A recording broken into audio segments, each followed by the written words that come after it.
Hello, friends, and welcome to episode 24 of the I Do Wedding Marketing Podcast. 24. It feels like both like we've been doing this for a long time, yet not at all, right? We're just really getting started here. But this is your first time here, welcome. My name is Nina Adio, a social media marketing expert for wedding industry professionals. And on the I Do Wedding Marketing podcast, we discuss tips and tricks to DIY your social media or to gain the confidence to outsource it. Last week on the I Do Wedding Marketing podcast, I talked about my experience going to a stranger's wedding, how it happened, and why I loved it. But today we're going to be talking about getting new hires and when you have to hire people in your business, in our industry, etc. And what I'm really thinking of here, these tips are going to be related to kind of when you're hiring in bulk. So my experience comes from working for venues and catering halls where they're trying to get their own staff and maybe aren't outsourcing their staff. Maybe you're a staffing agency, etc. So just some tips for getting people into the hospitality industry, catering, weddings, etc. So I thought of this topic on the fly today. I was attending my local street fair with a good friend. They're a couple and they had their baby with them, and it was just a beautiful day. And there's all these different stands of just local artists, local craftsmen, selling things from their local businesses. But one of the stands was actually a local caterer who had a stand for employment. They were using this local street fair, as if it was a job fair. And I was like, this is brilliant. I love it. I just feel like so many people walked into this street fair not thinking about getting a job, not knowing they were even maybe looking for a job, and ended up filling out an application. They had signs that they were looking for people for servers, waitresses, bartenders, etc. So I just thought this was such a brilliant idea. And I said, let's do a whole topic on this for the podcast because, especially now, but historically, it can be challenging finding not only help, but finding good help.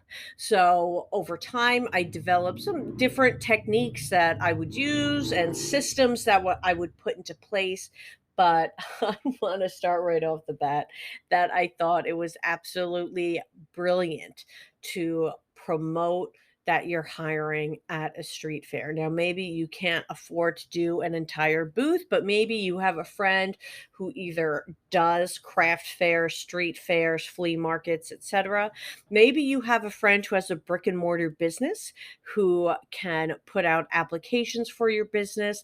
So try to think and brainstorm how you can get that word out locally. We're going to get into the social media tips about it, but let's think about locally what you can do. I know for venues, what we would do outside of digital marketing is making sure we had not just signage like now hiring in the window, like a big sign on the street. So this way people driving by would see it as well. And whenever I am posting about hiring for the wedding industry, you really want to celebrate how much fun this industry of being at events, not even just weddings, but events are fun. And I think when people first start working events, they kind of can see that fun atmosphere. It's a real team atmosphere. It's fun hours for if you don't have a social life, I guess, because it's during those social hours. But you don't have to wake up early in most cases. It can be really exciting, especially if you're looking to get young people for summer help and things like that. Now, I want to kind of try to streamline what my process is when I'm working with a company or business who regularly hires. Now, if you don't regularly hire, this first step may not be something you want to do, but I always make sure that especially venues, that there's an employment tab just at the bottom. It doesn't have to be prominent on the website. So I'm talking about the website. At the bottom of the website, we'll put employment opportunities. And this way, we can gather resumes all year round. And you can decide what you're going to put on there if it's for banquet managers. Ideally, we put this up to gather wait staff, but you can put up all sorts of positions because sometimes we would find we would get a really skilled, experienced banquet manager who applied, and then we would assess and be like, wow, maybe we do have room for this person and their expertise on our team. And it would end up being a great thing. So I recommend that companies who regularly hire make sure that you have an employment opportunities link or form somewhere on your website because you'll be surprised how much traffic you'll get just from that alone. Now, if you don't regularly hire, or if you're in a really quick need for it, where I post first is Facebook groups. So I'm not talking about a job post on Facebook. I'll get to that later, but I will post on Facebook groups. So if you look up your location and then jobs, you will find different Facebook groups for employment opportunities in those areas. And I find a lot of success doing that. Very often when we're trying to get, because for wait staff it worked out so great for students, and very often on Facebook, students may not be on there but their parents are, and they see the job opportunity and they share it with them. But you want to make sure that your Facebook posts in these groups are very detailed. You don't want to just say DM me for details, because you get a lot of shady posts on these groups. So you want to make sure you set from the pack that you are not shady. What I love showing is that these are really fun and exciting atmospheres. If you're a venue, you want to say that it's, at a luxury waterfront venue or something like that. If you're part of the wedding industry, you want to share the fun locations that people are going to get to visit. It's fun, it's not boring, you're not in the same place twice. Just things that really show that this is a different job. This isn't like going I remember back in the day, for my generation at least, we would go to the mall and you would just go to like shop and shop and apply. This isn't a job you would find there. This is a really fun and special job. In my mind, I'm thinking, let's say you have a photo booth company and you're looking for attendance, or you're a DJ and you need people to work when you're at block parties and whatnot. You're promoting this fun atmosphere. Maybe you're never in the same place each weekend. You get to go different places, travel across the area, fun things like that. High energy, really exciting.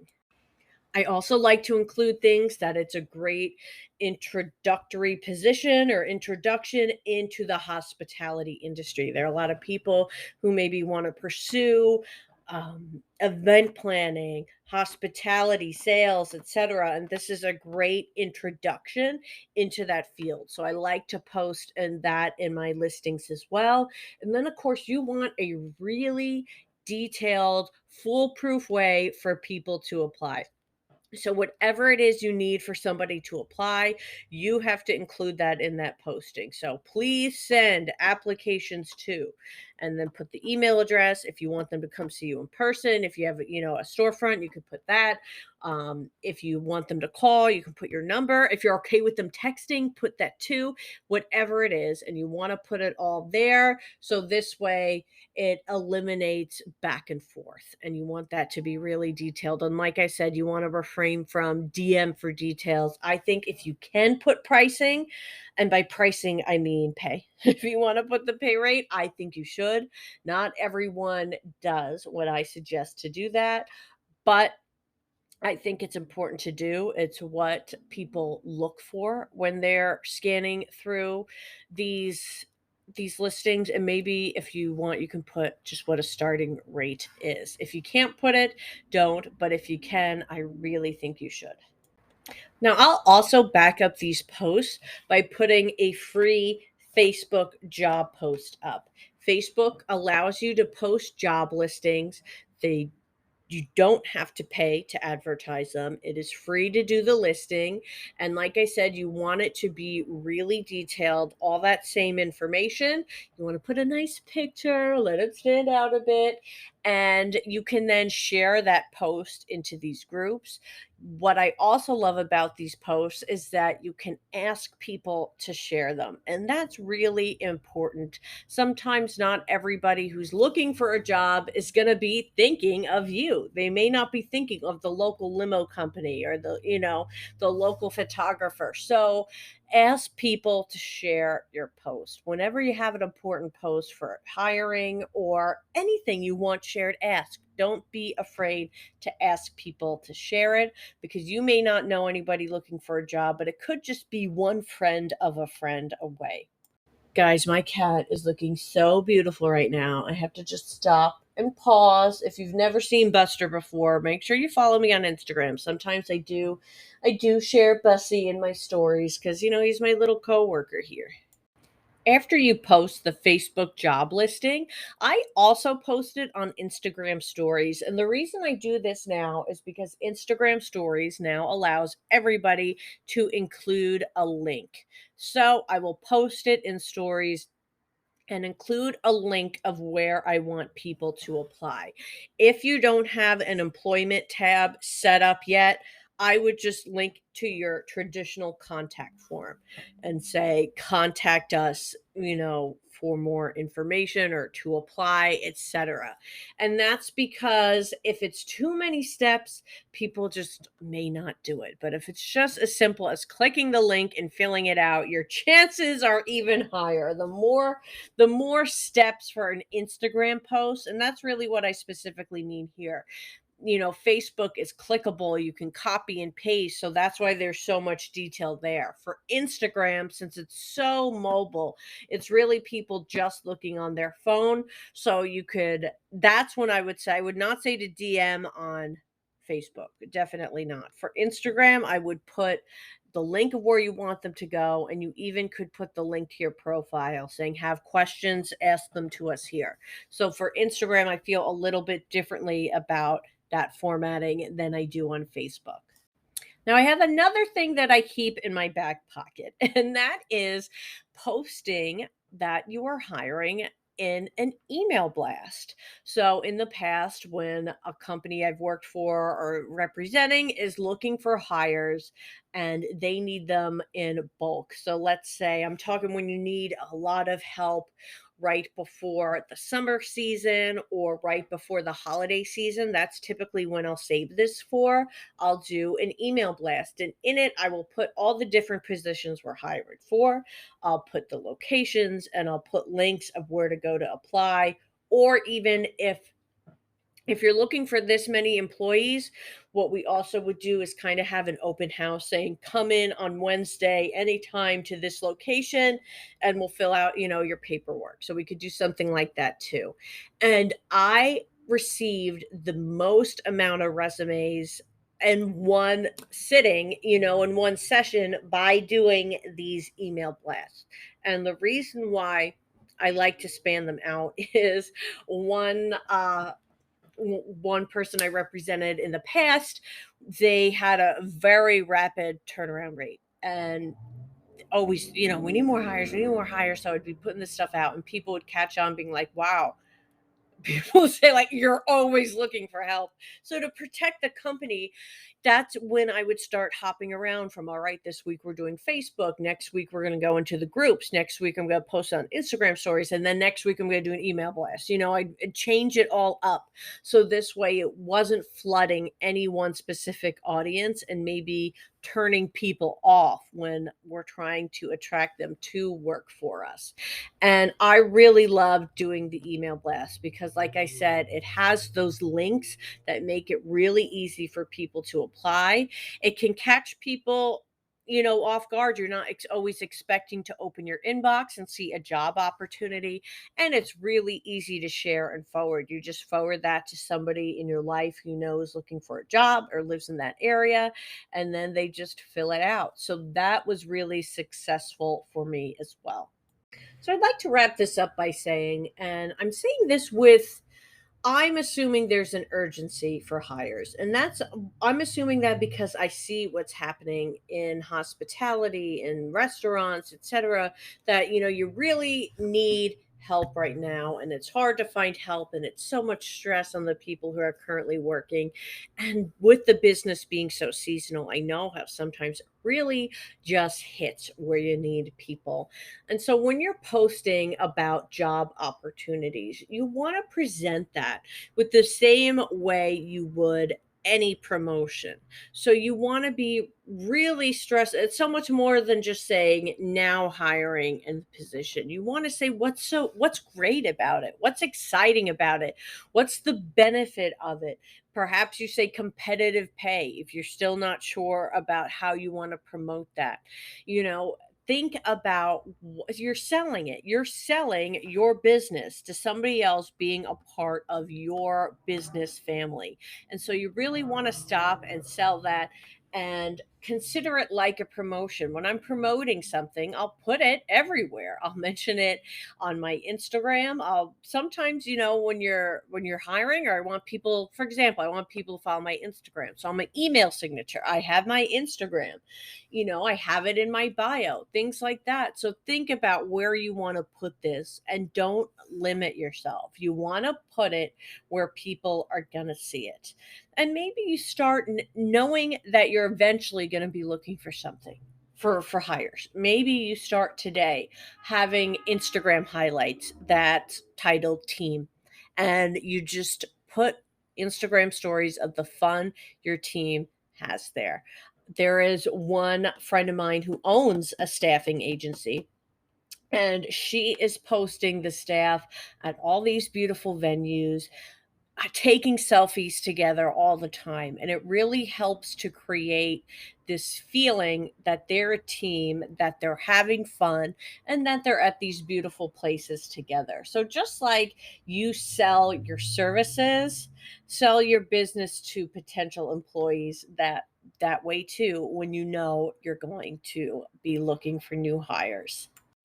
So this is for me, over 15 minutes of a podcast episode is a big deal. I really like looking for new hires. It's kind of making me laugh. And, I only mentioned LinkedIn briefly, but I find for typically, I've used it for banquet sales positions before, but we wouldn't get a ton of traffic, but that doesn't mean you won't. LinkedIn, I'm pretty sure for the company pages, allowed for there was a period, I don't know if it's still ongoing, but they allowed you to do one free posting, and you can experiment with that and see how you like it on there. If I missed your favorite way to attract and get new hires, please let me know. And if this is something you are an expert about and you'd like to talk about it in long form with me, reach out to me. My Instagram is at I Do Wedding Marketing, and I always love to talk to you guys on there. We have about 4 new episodes that are coming out, not episodes, but interviews. So I have some interviews lined up, and we are going to be posting every Wednesday for this wedding season. So I hope you'll subscribe so you're ready to get inspired. You can follow along and be reminded of when new episodes are out by following me on Instagram, like I mentioned, at I Do Wedding Marketing, or visiting my website at idoweddingmarketing.com. I currently do have available slots open for full service social media management. So if you'd like to hear more about that, you can set up a consult call on my website. Thanks for being here, guys, and I will see you next Wednesday.